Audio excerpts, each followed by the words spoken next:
¿Qué tal? ¿Cómo están? Tengan ustedes muy, pero muy buenas noches. Bienvenidos a esta nueva emisión de Fuego Cruzado. Hoy vamos a hablar de un tema que causa mucha preocupación. Ya lo hemos tratado en reiteradas ocasiones, pero ahora, con base en un informe que habrán escuchado ustedes en distintos medios de comunicación, divulgado por la BBC Mundo, una de las principales cadenas de noticias a nivel internacional. En este informe se señala o se divulga una investigación según la cual el Paraguay ocupa el cuarto lugar a nivel mundial en materia de presencia del crimen organizado. Primero Myanmar, ex Birmania, después México, después Colombia y ya seguidamente Paraguay. Y en este informe se señala que así no era, obviamente, en los últimos años. Hasta el 2021 Paraguay ni figuraba en la lista de los 15 países con mayor presencia del crimen organizado, aunque ya se miraba con cierta preocupación algunos cargamentos que partían de Paraguay o que se utilizaban puertos paraguayos presumiblemente para sacar droga del país con dirección a otras naciones. Saltamos de esa posición muy debajo en el ranking mundial al cuarto lugar. Esto implica, desde luego, muchísimos problemas que ya los venimos sufriendo y que ya fueron expuestos en su momento por el entonces senador Enrique Riera, actual ministro del Interior, con quien queremos hablar y tuvo la gentileza de atendernos esta noche. Buenas noches, ministro. ¿Qué tal? ¿Cómo estás? Buenas noches, Benjamín. Muchísimas gracias por este contacto, esta oportunidad. Sí, efectivamente, leímos todos con sorpresa, pero después, como hiciste muy bien en la presentación, al ubicar en el tiempo y en el espacio correcto, entonces sí es razonable y es preocupante las cifras y los datos que da la publicación de BBC, ¿verdad? Sí. Pero como lo hablamos alguna vez, esto es para ir aclarando a la audiencia y a la ciudadanía las responsabilidades institucionales de un gobierno que asumió hace 50 días y el que estuvo los 5 años anteriores, ¿verdad? Tú sabes que decíamos, vos tendrás tus propias definiciones. Son muchos los malos legados del gobierno de Mario Abdo Benítez, pero probablemente uno de los más terribles tiene que ver con este hecho. La presencia del crimen organizado, cómo se expandió en nuestro país y cómo eso se expresó en números concretos con los cargamentos que cayeron de cocaína que partieron de Paraguay en Europa, en distintos puertos europeos, más de 40, 50, 60 toneladas que fueron decomisadas allá. Imaginemos entonces los volúmenes que partieron del Paraguay en este periodo de gobierno en particular. Entonces, fue una política de puertas abiertas, de entrada de la droga y de salida de la droga rumbo a Europa. Qué terrible herencia la que recibimos de Mario Abdo, ¿verdad? Sí, efectivamente, porque el crimen organizado, que son, te diría, multinacionales del crimen, que tienen tecnología, fondos ilimitados, que tienen capacidades operativas y si cuentan con no solamente la situación de manos arriba de un gobierno, sino en muchos casos complicidad abierta, hizo posible algo tan simple pero tan dramático como que es muy conocido que Paraguay no produce cocaína. La cocaína viene de los países del norte, como dice la publicación, y la pregunta es por dónde entraron. Bueno, por las 1.500 pistas clandestinas que están preferentemente en el Chaco, pero no solamente ahí, hay también en Canindeyú, hay también en Itapúa, hay en Misiones, hay en todos lados. Cuando las autoridades no quieren ver o no reaccionan o no responden o no controlan, suceden estas cosas. Pero como si eso fuera poco, viniendo la mayoría del Chaco, han pasado por el único puente que está habilitado hasta hoy. O sea, es cuestión de poner algo en el puente que controle, es cuestión de tener actividad de inteligencia y como si eso fuera poco, se acopió preferentemente en el departamento central y se contaminaron cargas en contenedores que pasaron delante de todos los oficiales, delante de la Armada, transitaron por la hidrovía por donde sale el 80% de nuestra producción y naturalmente llegaron y fueron descubiertos en Europa. Las cifras que vos mostrás son reales, son 60 toneladas en un plazo de un poco más de 2 años Por eso el 2021 es un año clave, porque en el 2020 mi antecesor, el ministro Yucio, que antes estuvo como director de la Senat y que luego pasó acá, que es el encargado de la combate a las drogas, y luego pasó al Ministerio del Interior, levantó por resolución firmada y escrita en el año 2020 todos los controles de canes, que son muy eficientes, y el control de la Senat y otras instituciones en los puertos privados, que de rodillas le pedían que vuelvan, porque obviamente su negocio es el tráfico de toda esa cantidad de mercadería y el cobro de sus servicios. Pero cuando el contenedor ya viene cerrado con un cinto magnético y ya lo contaminaron antes, pues se encontró droga en pintura, en objetos auténticos, artísticos, típicos. Y después ya la metieron en carne, en soja. Bueno, y entonces obviamente ahí tenemos una responsabilidad gigante, pero gigante, ¿verdad? ¿Por qué?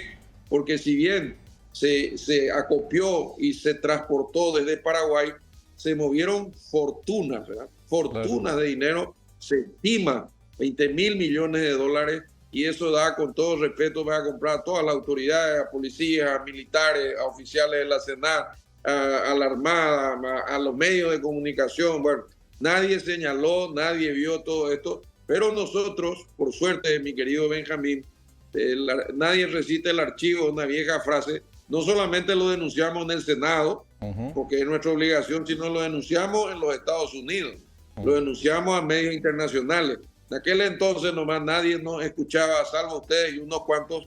El resto miraba para la derecha, miraba para la izquierda. Nunca se hicieron eco de todas estas denuncias. Aparecieron los sicariatos, se presentó el Festival Yaumina, que finalmente, y más tarde, obviamente ya una vinculación directa por la cual hoy está procesado mi antecesor, de vínculos directos con el narcotráfico, ¿verdad? Claro, lo mencionabas a Yucio, y justamente tiene que renunciar al cargo fruto del escándalo cuando se divulgaron fotos en donde él aparecía con un capo del narcotráfico brasileño, Marcos Vinicius Espíndola, alias Marqués de Padua, con quien tiene una comunicación telefónica la noche antes de un operativo que se practicó en el Paraná Country Club, recordarán en aquella oportunidad, y misteriosamente ese día, a esa hora, ya no estaba el señor Marqués de Padua. Mira qué raro el nombre, el apodo que se colocó.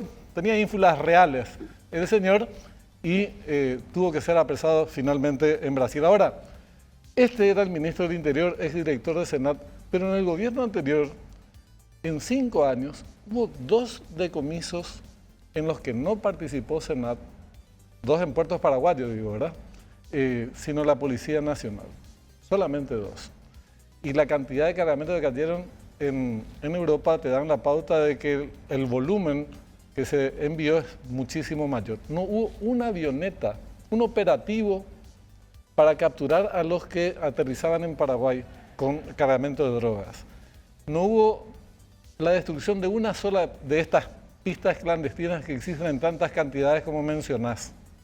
Entonces, no hubo tampoco investigación a los propietarios de esas propiedades en donde operan estas pistas clandestinas, que difícilmente sea en base a la ignorancia de los mismos.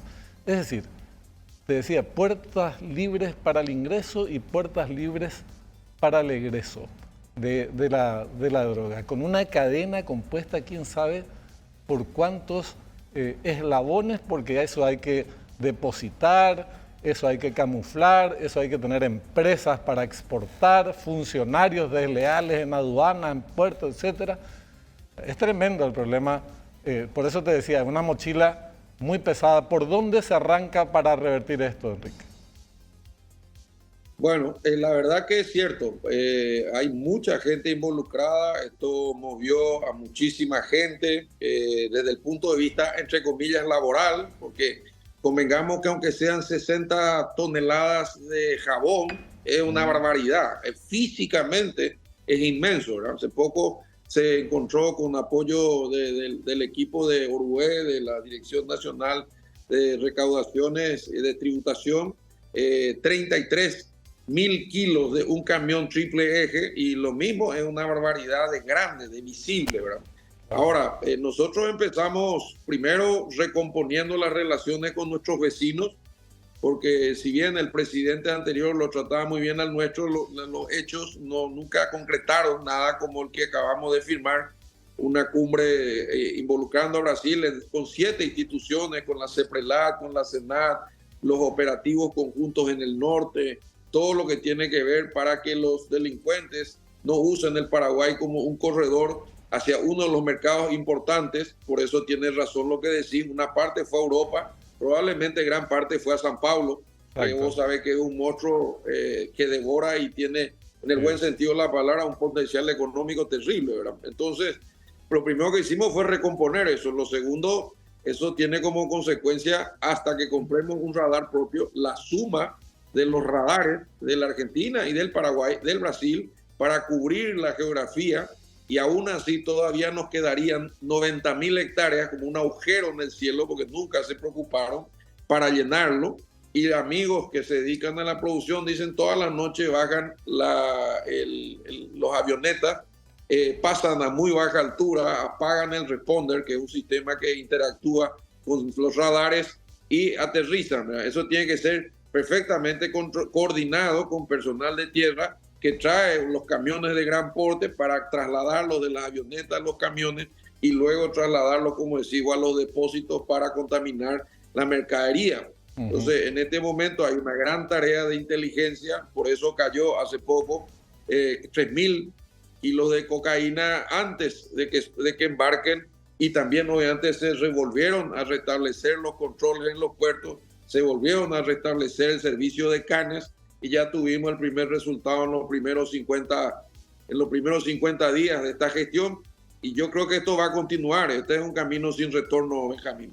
Te quiero plantear algunos temas, seguramente hay más temas, pero esto del ámbito local como prioridades de quienes no estamos en la materia, en el tema de la investigación y el combate al narcotráfico, entonces con ciertos niveles de desconocimiento. Prioridad 1, tema de adquisición de radares. 2, destrucción de pistas clandestinas e investigación a los propietarios de esto.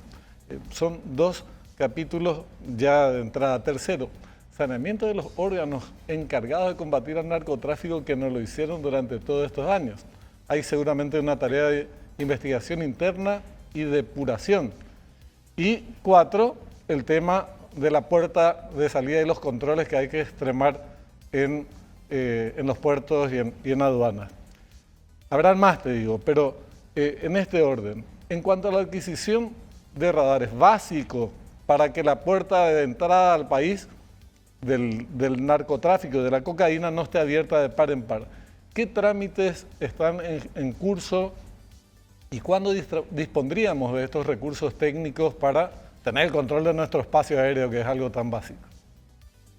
Bueno, se tomó una decisión muy importante en la cual me cupo a actuar, te diría, como parte del equipo de seguridad del gobierno del presidente Peña, que es una histórica discusión entre de quién va a usar o quién va a comprar el radar. Y había una discusión porque la DINAC se hace cargo de la administración de los vuelos civiles y la Fuerza Aérea del control del espacio aéreo. Casi pareciera lo mismo, pero no es lo mismo.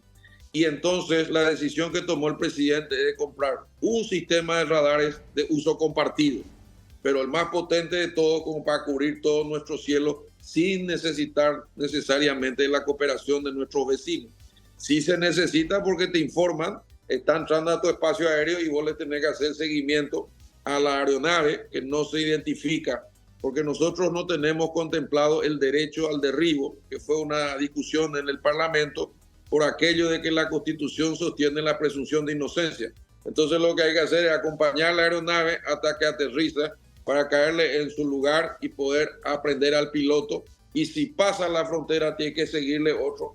Por eso, el 9 de noviembre yo también estoy viajando a Brasilia para suscribirla a Meripol, que es la Interpol en América Latina, y tener la información cruzada y trabajar juntos, porque así como expresamos el programa de que es una multinacional del crimen, pues tiene que ser una respuesta multinacional para enfrentarlo con toda la fuerza del Estado, de la ley y nuestras constituciones. Los problemas son comunes y son perfectas cadenas logísticas que cruzan fronteras.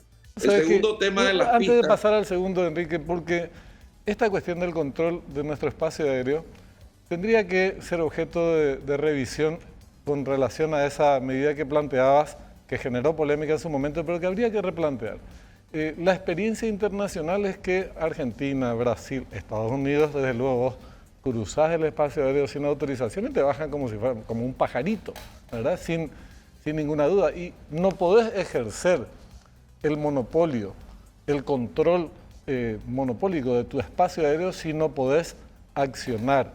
Y esto sería un caso de flagrancia. El tipo apaga el transponder y si apaga el transponder y no responde a los pedidos de que aterrice, y señor, se presume no su inocencia, se presume su culpabilidad y es una cuestión de seguridad interna nuestra. Entonces, ¿no te parece que habría que replantear? Porque si no, lo del control del espacio aéreo es muy parcial. Sí, yo coincido contigo, sobre todo la tendencia que se marcó después del 11 de septiembre. Vamos a ponernos en el absurdo que pasa un avión, vos lo escoltes, sí, le hables una, dos, tres veces, le adviertas, y él continúa. Y sea, Dios no quiera, un domingo del clásico, y va y se estrella en la gradería. ¿Y qué vas a explicarle? Que vos no podías porque la ley no te autorizaba. Así es. Hay inclusive, te digo, una película muy linda, de origen alemán, donde a un piloto se lo juzga, que tampoco estaba autorizado por ley, por derribar un avión en vuelo que tenía un terrorista y apuntaba recordarás, creo que exactamente a un partido de fútbol, ¿verdad? Sí. Finalmente lo absuelven, ¿verdad? A pesar de que la ley, porque el piloto tomó ante sí la responsabilidad de defender los intereses generales por encima de los particulares, y tuvo que elegir entre 100 vidas y 40.000, ¿verdad? Así es. Entonces, yo creo como vos que hay que seguir debatiendo el tema porque se invierte la carga de la prueba cuando el que está manejando no te responde, salvo que tenga un problema técnico, pero eso es relativo. Vos, si te aparecen dos aviones militares de derecha e izquierda, te dicen aterrizar, ¿cuál es el problema? Claro. Aterrizar, yo no tengo nada, revisen, subo de vuelta, ¿verdad? Tal cual. Pero esto lo discutimos mucho en el Senado, Benjamín, y es una discusión que está pendiente. No hay una definición, en mi opinión, están partidas las opiniones. Sería bueno retomarla, arrancando por el tema de la adquisición. Más allá de las cuestiones burocráticas de quién compra, el asunto es adquirir esa tecnología, esos radares y la facultad de intervenir en caso de que violen nuestro espacio aéreo de manera ilícita, presumiendo que se trata justamente de narcotraficantes. El segundo tema que te planteaba, no se destruyó una pista clandestina en 5 años. Sí, eso es una vergüenza. Es una vergüenza porque, como sabrá la gente, vos podés tapar en un hangar una camioneta y está fuera del ojo humano, inclusive de algún satélite, aunque hay drones que leen detrás de las cosas, porque la tecnología ha dado un gran avance. Pero las pistas están a cielo abierto, como la plantación de marihuana. O sea, es imposible esconder una pista, y tiene una forma muy peculiar. Las pistas no son curvas de arroyo, son pistas. Y es muy fácil sacar una foto del Chaco y ver cuántas pistas hay y cruzar con las habilitadas. Y esta y esta no están habilitadas. Tienen 15 días para hacerlo, o si no, la vamos a destruir. O encima tenemos trazada la ruta, porque todos los aviones, a diferencia de no todos los autos, tienen GPS. Los autos antiguos no, los autos nuevos sí. Hasta el celular tiene GPS. O sea, faltó voluntad política, ¿verdad? Ahora se está trabajando con lo que se llama el CODENA, Consejo de Defensa Nacional, cuyo secretario ejecutivo es el contraalmirante Cíbar Benítez, una extraordinaria persona, prudente, serio, preparado, de muy buena reputación con organismos internacionales de seguridad nacionales e internacionales, muy respetado en las Fuerzas Armadas, y dentro del CODENA se incorporó las dos áreas, la Fuerza Aérea y la DINAC, y se está preparando un plan de acción para hacer lo que te acabo de contar en relación a las pistas, ¿verdad? Esa es la segunda pregunta, radares con la discusión pendiente, pistas. La tercera, recordarme, Benjamín. No, la tercera tiene que ver con los miembros de estos organismos de seguridad, sino habría que reestructurar la cuestión. Yo recuerdo, vos te acordarás de Rojas, estuvo al frente de la Senada, después se dedicó a hacer tareas de bombero. Él mismo decía que un porcentaje muy elevado de los funcionarios de la Senat no eran confiables. Por ejemplo, estando en ejercicio de sus funciones. Entonces, y a la luz de los resultados, más vale que se ratifique esa teoría, ¿verdad? Sí, bueno, ya es conocido que nosotros, por decirlo de alguna manera, dimos el puntapié inicial haciendo el uso del polígrafo o test de integridad, más conocido para toda la cúpula policial que hoy está en funciones y que arrancó cuando se cambió el comandante de la policía, el subcomandante, luego la segunda línea, que son 8 comisarios generales, y finalmente la tercera línea, que son 31 comisarios generales. En total son casi 50, ¿verdad? Y esas 3 líneas también tienen este componente. Antes eran todos de la misma remesa o promoción y hoy son diferentes. El más antiguo, el comandante y el subcomandante de policía. La segunda línea es promoción 92, la tercera línea es promoción 93, 94. O sea, no solo es un organigrama, sino que hay una jerarquía que facilita y mejora el control, porque es tradicional dentro de los uniformados respetar al más antiguo. Dentro de la Senat, cuando hay operaciones especiales y muchas veces por exigencia de los operativos que se van a hacer y de las fuerzas internacionales que van a hacer, se exigía el polígrafo también, ¿verdad? Se ha cambiado el director de la Senat, se han cambiado los cargos más importantes y de momento no tenemos razones para creer de que este nuevo equipo no va a permitir todo lo que se vino haciendo en años anteriores.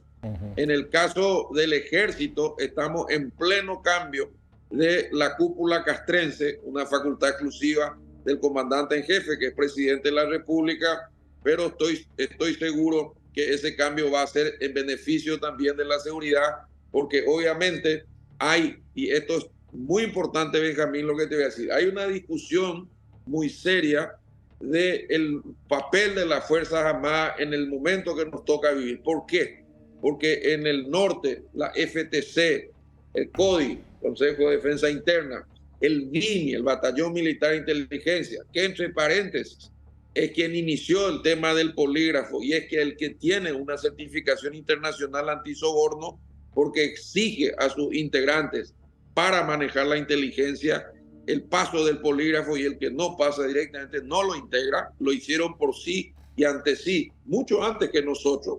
Pero nuestro ejemplo inspirador, este equipo que está integrado por policías y militares y que funciona en Concepción, en San Pedro y en Amambay, es la mejor, en mi opinión, fuerza operativa que dispone el Paraguay. El modelo es tan bueno que los 1.200 hombres que estaban afincados en ese lugar se expandieron y pusieron lo que le llaman SAP, que son bases de pacificación, áreas de pacificación, y esto ha generado la increíble transformación de nombres que vos recordarás, como Arroyito, Juguañandú, Tacuatí, donde lo mataron a Listron, eran nombres vinculados a violencia, hoy son comunidades totalmente recuperadas. Entonces, también te puedo dar un dato interesante.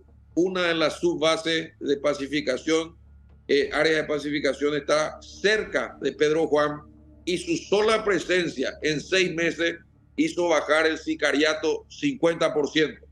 Entonces, la idea es intentar interpretar que el ejército y la policía, usando el máximo poder de fuego, máxima inteligencia, máxima fuerza para enfrentar al del crimen organizado, que tiene mucha tecnología, mucho dinero, como hemos dicho, y un gran poder de fuego, no puede enfrentar con 9 milímetros Glock que usa la policía de reglamento a una ametralladora .50 que perfora blindado, como pasó en el caso Rafat, que todos recordamos. Sí, esta discusión tiene su base, Benjamín, en que la seguridad externa, la amenaza externa tradicional que yo estudié en el Colegio de Guerra en el año 93, que era siempre de afuera para adentro, se transformó en casi sin fronteras. Y si vos lees la disposición constitucional entre las funciones del ejército, dice con claridad la protección de las autoridades legítimamente constituidas y la territorialidad. Esto quiere decir que el propio batallón escolta protege al presidente son militares. Podrían proteger a diputados, a senadores, a autoridades, podrían proteger el Banco Central, el Banco de Fomento, y no sería inconstitucional, y porque además tienen que garantizar la vigencia del Estado paraguayo territorialmente. Sí. Y yo te digo esto como un tema polémico.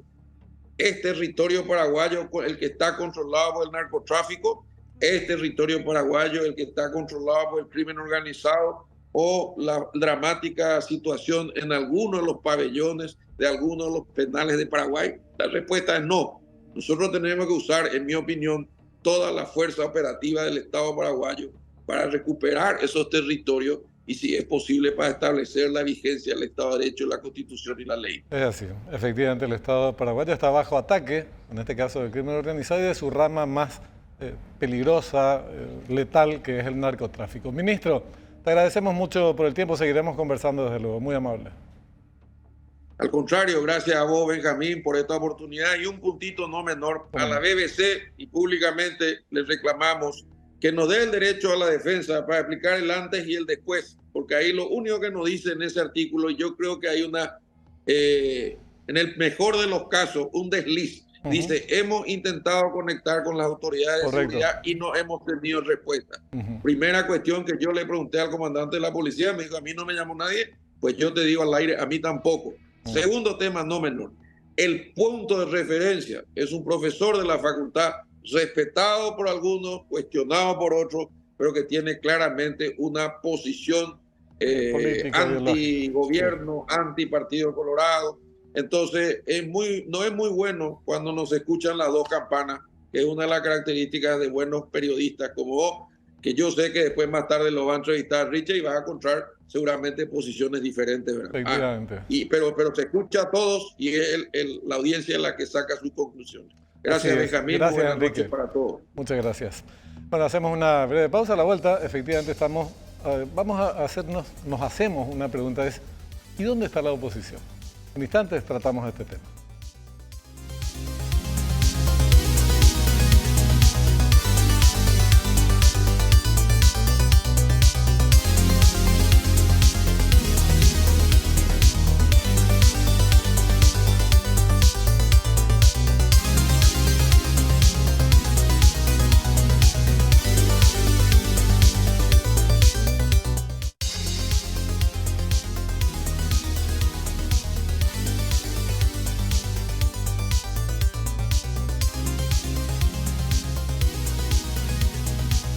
Segundo bloque de Fuego Cruzado y un tema que ya adelantábamos al presentar el programa referido a la situación de la oposición. Una pregunta que ustedes recordarán, un título, un clásico de la cinematografía, ¿y dónde está el piloto? La pregunta es, ¿y dónde está la oposición? ¿Cuál es la reubicación que siguió después de las elecciones, si es que siguió un curso de autocrítica política y bueno, un replanteamiento respecto a cómo continuar ejerciendo su rol como tal de oposición, o si todavía está en una situación de empantanamiento? Para hablar con eso estamos con el ex senador Hugo Richard del Frente Guazú. ¿Qué tal, Hugo? ¿Cómo estás?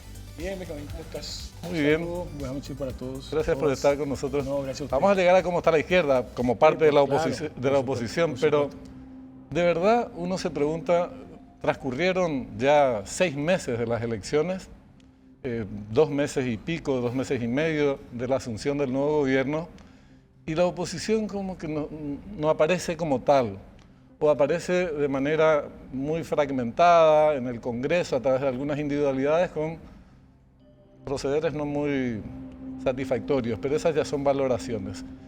Como oposición, después de transcurrido este tiempo, ¿cómo ves la situación? La oposición evidentemente tarda y va a tardar todavía en lograr alguna recomposición. Yo no puedo hablar en nombre de toda la oposición tampoco, ¿verdad? Claro. Obviamente. Pero el golpe que sufrió la oposición política en nuestro país, sea la del PLRA y sus aliados, y sea el Frente Guazú también, es un golpe fuerte. A mí no me preocupa, o sea, me preocupa eso, la consecuencia. Pero más me preocupa, evidentemente, la falta de una reacción desde el punto de vista de la ausencia de una autocrítica. Claro. Yo creo, Benjamín, que las elecciones desmontaron algunas cosas que dentro de la autocrítica ya no pueden repetirse. Era un caso. Usted recordará que en 1993 se plantea en que la fórmula real para derrotar el continuismo de los gobiernos colorados es la unidad de la oposición. Claro. El anticoloradismo. Exacto. Vamos a 1998 y así sucesivamente. Sí. En el 2013 sí, también se unió toda la oposición, menos el Frente Guazú en ese momento, porque salíamos del golpe parlamentario. En 2018 se unió toda la oposición, incluido el Frente Guazú. Sí. Tampoco se logró la victoria. El único año, las únicas elecciones donde se le derrota al Partido Colorado, la oposición justamente no fue unida. Sí, 2008. 2008. Fernando Lugo, la Ni alianza... con un discurso como el eje Exactamente. en el Partido Colorado. ¿Por qué te digo eso? Porque yo creo que el famoso tema de la unidad, entre comillas, de la oposición desprecia otras cosas importantes que pueden generar una empatía con la gente, o sea, un entusiasmo con la gente. La simple unidad evidentemente no genera ese entusiasmo en la gente.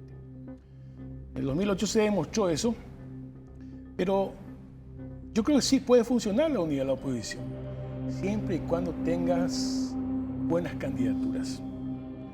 Tengas 5 o 6 ejes que realmente lleguen a la sensibilidad de la oposición y demuestre que es un proyecto serio. Claro. Porque si vos tenés a la derecha en esa alianza y también tenés a la izquierda, tenés que demostrar que puede gobernar de esa manera. Claro. Por eso te digo, yo creo que esa es una de las cosas que se desmontan. Espero que sí, después de tantas experiencias fracasadas, de que la unidad de la oposición evidentemente en sí misma no da como para ganar gobierno. Tú sabes que, claro, cuando intentábamos hacer algunos balances de las elecciones, era un hecho muy reciente, y cuando se le planteaba este tema, antes de las elecciones, pero sobre todo después de las votaciones, a dirigentes de oposición, de un sector, sobre todo de la concertación, no asumían la equivocación en materia de estrategia política. Porque habían dos cosas. Uno es el planteamiento político, con énfasis en eso que vos decís, el anticoloradismo, y después un problema de liderazgo también. Obviamente con Efraín ese sector tuvo un problema severo. Pero después nunca más se planteó esa discusión. Entonces, no sé si ustedes de hecho tenían otra línea política, pero cómo siguió el curso en sectores de la izquierda, después vamos a mencionar. Pero el problema es que la traducción práctica postelectoral es que nos quedamos sin oposición en Paraguay. No hay oposición. Con todas las consecuencias que eso supone, ¿verdad? Decía de que la oposición termina siendo la más golpeada, paradójicamente, en un momento de una gran crisis del Partido Colorado. Exacto. Estoy hablando en el proceso preelectoral, en el proceso electoral. Abdismo versus cartismo. Abdismo versus cartismo, ¿verdad? Todo durísimo, lo que se embajada americana. Embajada americana, Sí. todo eso, ¿verdad? Sin embargo, la oposición sale muy golpeada. Yo creo que ahí hay algunas cosas. Cuando hablamos de la oposición, nos referimos principalmente al PLRA porque es el partido mayor de la oposición, el que tiene mayor responsabilidad en la oposición, de aglutinar, de influir en el proyecto, etc. Yo creo, Benjamín, de que el PLRA, por ejemplo, sigue pagando las consecuencias de un error histórico. ¿A qué te refieres? El apoyo al golpe parlamentario contra Fernando Lugo. O sea, ese error, yo creo que el PLRA nunca pudo recuperarse políticamente de ese error. Más allá que en el 2018, elecciones del 2018, se intentó de alguna manera reparar eso, pero tampoco sirvió, ¿verdad? Ese proceso y la falta de autocrítica a todo lo que ocurrió, evidentemente lleva a un partido liberal radical auténtico con profundas divisiones internas. Yo no sé cuánto va a tardar en recuperarse. Por eso es que mirar la perspectiva desde el punto de vista de la oposición cuesta.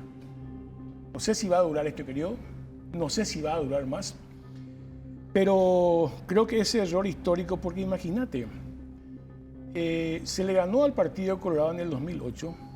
Pero yo digo una cosa, no es que se le ganó nomás al partido. Yo creo que la victoria de Fernando Lugo permitía en ese momento la recomposición de un bloque político que podía reimpulsar la transición política. Sí, sí, relanzarla. Relanzar la transición política. El PLRA entendió que era suficiente derrotarle al Partido Colorado, pero nunca su dirigencia entendió que estábamos en un proceso de un nuevo bloque buscando relanzar la transición política.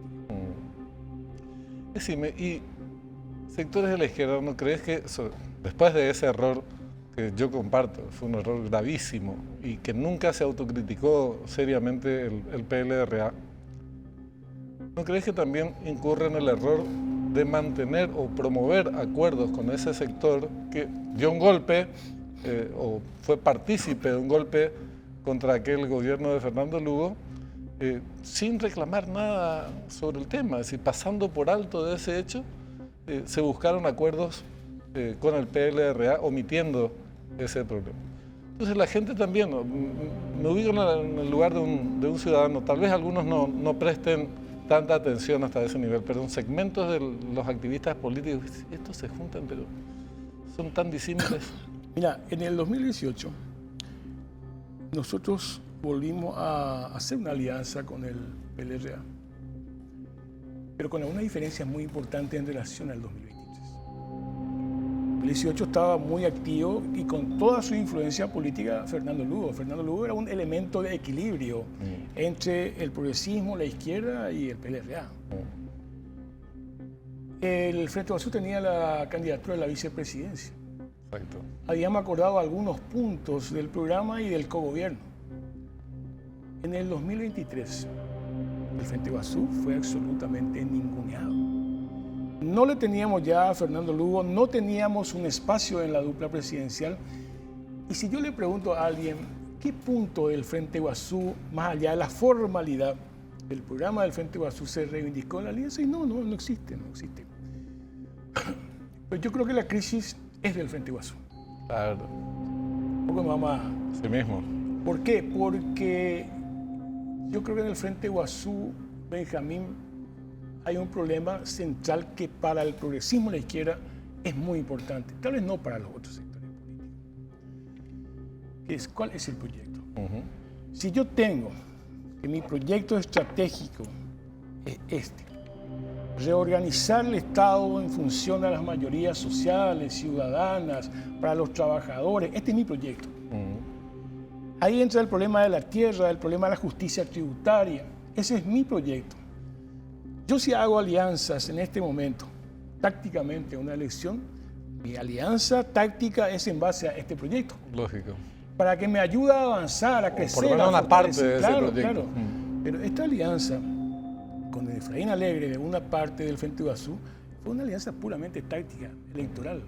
Se abandonó esta otra discusión. Al estar ausente de esa discusión, por supuesto que se profundizó la crisis del Frente Guasú. Cuando me dicen a mí, no, ¿sabes qué? Efraín Alegre y Euclid Acevedo, no es un problema de Efraín Alegre y Euclid Acevedo, porque si el Frente Guasú tenía y mantenía su propia candidatura, aunque llegue a acuerdo después, pero mantenía, ¿te acordás la candidatura? Sí, sí. Cuando renunciamos a eso, evidentemente renunciamos a todo, a una construcción de identidad, a un proyecto. Yo creo que eso hace que la crisis del Frente Guasú sea una crisis política, realmente, y sea una crisis que hasta este momento no genera las condiciones suficientes para que se discuta. Te iba a preguntar, bueno, adelantaste el cierre final. La pregunta es, ¿y cuál es la situación actual? ¿No hay niveles, ni siquiera condiciones como para avanzar en un debate sobre ese? Independientemente de que por ahí, bueno, no hay acuerdo, cada quien sigue su camino, no va a ser la primera vez que ocurra en la historia de la izquierda, pero ni siquiera se aborda el tema con esa agenda para debatir, discutir. Lastimosamente no. Yo te tengo que ser muy... Así, te tengo que contar exactamente. Hay gente, y yo entiendo, todavía muy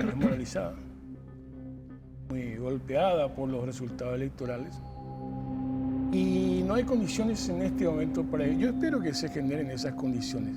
Lo que pasa es que hay que colocar esto en un ambiente también. Porque los movimientos sociales, los movimientos populares, eso tiene mucho contacto, es parte de su proyecto histórico, también está en una crisis. Sí, así es. Y ausente también del escenario. Ausente, o sea, encima el movimiento obrero, el movimiento campesino. Pues ahí también en esa base social hay una crisis muy grande. Los partidos del Frente Guazú, los partidos que integran el Frente Guazú, obviamente están más golpeados con los resultados electorales y desde ahí necesariamente hay que empezar a discutir. Pero, como te dije recién, esas condiciones en este momento todavía no están. ¿No hubo un desenchufe, te pregunto, desconozco, muy grande entre esos partidos y su base social y la relación con los movimientos sociales? Porque si es una misma crisis, evidentemente hubo un problema previo, ya con antelación. Si no, los movimientos sociales tendrían que haber continuado. Entonces, aquellas posiciones políticas que vos estabas diciendo que se abandonaron, que los errores que se cometieron y compañía, también se trasladó a los movimientos sociales. Evidentemente que sí. Conste que el Frente Guazú, en su representación parlamentaria, su proyecto político, nunca abandonó el programa su programa histórico. Nunca. Nunca se dejó de estar en las acciones, las movilizaciones. Vos sabés que siempre acompañamos. Sí. Pero evidentemente que hubo una disociación de esa base social. Decir lo contrario, ahí están los resultados electorales. Tal vez necesita muchas explicaciones sobre esto, ¿verdad? Pero una sola cosa, que aparentemente es un episódico, pero yo creo que la dirigencia media, la dirigencia intermedia, le pasó factura a la dirigencia del Frente Guazú. ¿Vos te acordás? Cuando Fernando Lugo estaba todavía convaleciente,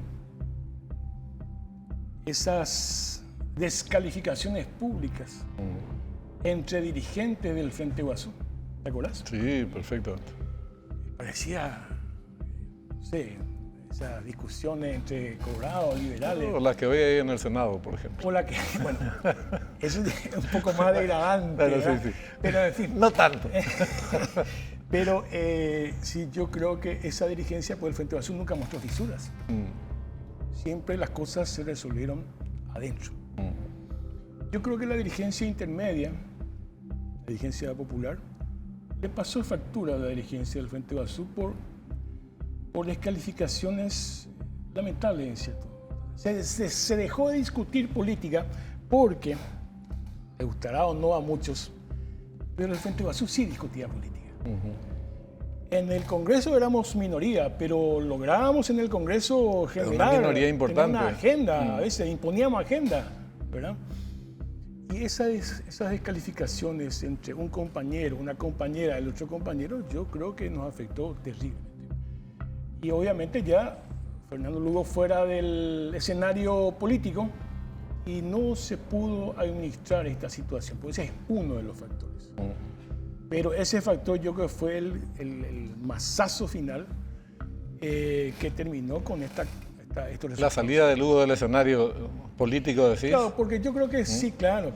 Porque, a ver, Fernando Lugo tiene una gran capacidad de aglutinar y escuchar. Cuando él sale del escenario político, cuando ya no participa de la actividad política, evidentemente, había una disputa. Es si el sector del Frente Guazú que estaba con Efraín o el sector del Frente Guazú que estaba con Euclides, a ver quién era más luista. Sí. No, una cosa lamentable, ¿eh? Sí. La autocrítica tiene que ir por ahí. O sea, te repito, dejamos de discutir política y empezamos a hacer lo mismo que hace la política. Asumir la propiedad de la herencia. Claro, yo soy el heredero. Hacer lo que hace la política tradicional paraguaya. Y hoy vos representás a Convergencia Socialista.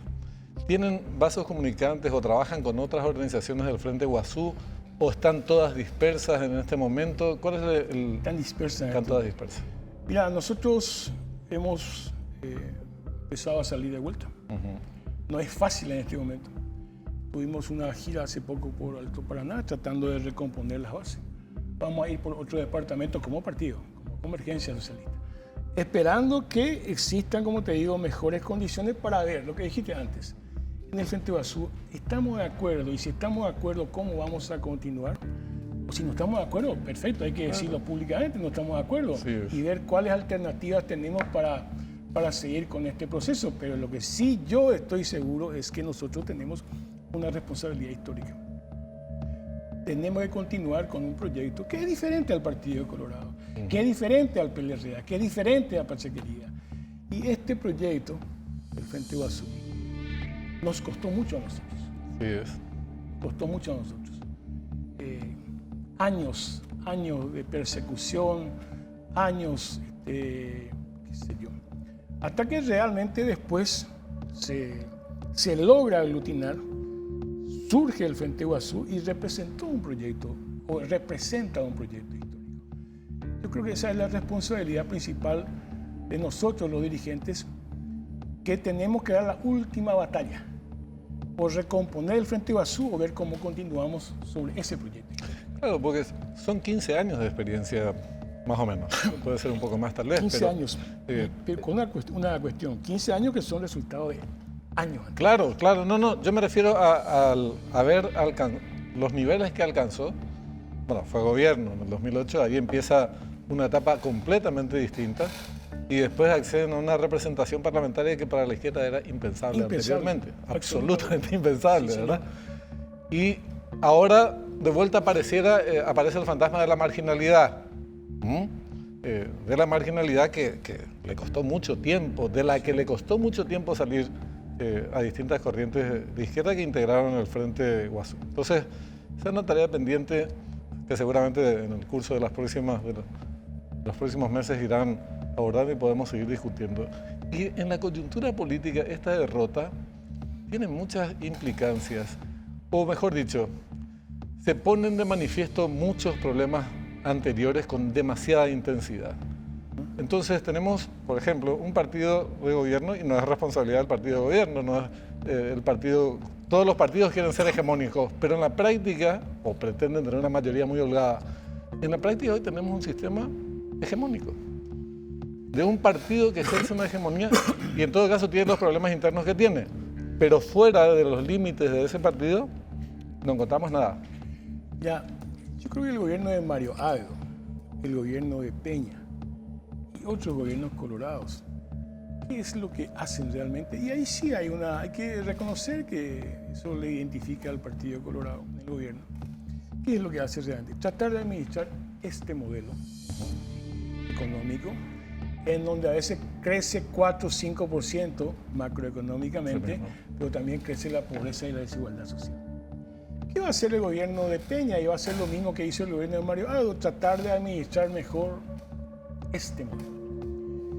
¿Qué es lo que yo creo que la oposición, es tan amplia, pero principalmente el progresismo y la izquierda, debemos de discutir? Esa es la agenda que puede reunificar nuestra fuerza.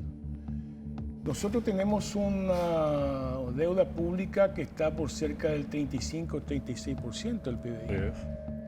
¿Qué vamos a hacer nosotros con todos los efectos de las cuestiones climáticas que afectan la economía, con todo lo que ocurre a nivel mundial, la crisis, la guerra, ¿verdad?, que afectan a la economía extractivista y exportadora como el Paraguay? Itaipú, tenemos una agenda. La agenda Itaipú, o sea, hay una agenda y yo creo que, bueno, en el Congreso, yo creo que la misma oposición... Ni los titulares no aparecen de esa agenda. No, lastimosamente, porque la oposición del Congreso, yo creo que cuando dicen, por ejemplo, el cartismo quiere copar. Y bueno, está bien, ¿qué va a hacer, verdad? El problema es tu agenda. Claro. Pero si vos solamente denunciás que el cartismo quiere copar, y vamos a suponer que quiera copar, y yo creo que sí quiere copar, pero ¿cuál es tu política? ¿Cuál es tu agenda? ¿Verdad? Esto que dijiste vos, el tema de Itaipú, hubiera sido una campaña nacional que nosotros ya hubiéramos hecho hace mucho tiempo. Exacto. Claro, el Frente Guazú intentó muchas veces el tema de Itaipú, vos sabés, pero estábamos hablando de esta agenda en este periodo, ya con el gobierno de Santiago Peña. Además, re vigente, porque tiene que ver hasta con la revisión del anexo C y todo lo demás, ¿verdad? Y vuelvo a decir, o sea, nosotros tenemos el tema de la deuda pública, ¿cómo vamos a seguir pagando los intereses anualmente, amortizaciones, etcétera, de la deuda? Tenemos un déficit fiscal. ¿Cuál es el proyecto de Santiago Peña realmente para de aquí a 3-4 años? De tal manera lograr que la economía de alguna manera se estabilice y en cuanto a los ingresos que tiene el Estado podamos pagar la deuda pública y al mismo tiempo satisfacer las demandas sociales. Son dos caminos contradictorios, ¿verdad? Ese debate es lo que está ausente. Cuando me preguntaste la oposición al principio, está ausente ese debate. Yo entiendo, y esta no es solamente una cuestión de Partido Colorado, lo voy a decir, afecta también a sectores de la oposición. Nosotros antes denunciamos, y es así, ¿verdad?, el crimen organizado, su influencia en la política, la corrupción en la política, ¿sí? Todo es cierto. Pero hemos llegado a nivel del lumpenaje, o sea, el lumpen político. Sí, es verdad. Y eso se expresa en el proceder de legisladores y el nivel de debate que hay en las cámaras. El nivel de debate que yo decía, bueno, cuando decís la agenda, ese lumpenaje político es una gran dificultad para discutir agendas. Sí, es muy difícil. La verdad es que es muy, muy difícil. Entonces, en esta situación, yo te decía, también se evidencian problemas a nivel más general, inclusive del sistema. ¿Qué sistema político tenemos? Porque el tema del bipartidismo, del que tanto se habló históricamente, eso papilla, en la realidad no hay bipartidismo en Paraguay. O sea, yo tengo una opinión sobre eso, Benjamín, sobre el bipartidismo en el Paraguay, las características del bipartidismo en el Paraguay. El bipartidismo en el Paraguay sí existe, pero existe de una manera en que el bipartidismo es conducido por el Partido Colorado. Internamente. Estoy hablando O sea, de no hay alternancia. No hay alternancia. Acá el bipartidismo es el PLRA, siempre detrás del Partido Colorado. Ese es el bipartidismo en el Paraguay. Hasta puede ser incluso una cuestión más ideológica, cultural, ¿verdad? Pero no alternancia política.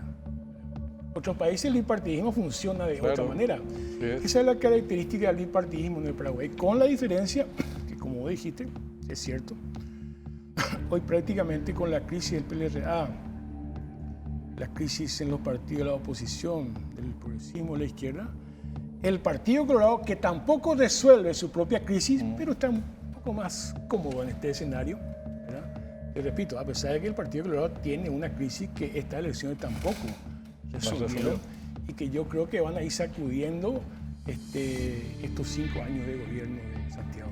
Una paradoja siempre o sea, el hecho es que esas crisis se resuelven internamente, no se resuelven, pero se superan momentáneamente y siguen ganando todas las elecciones.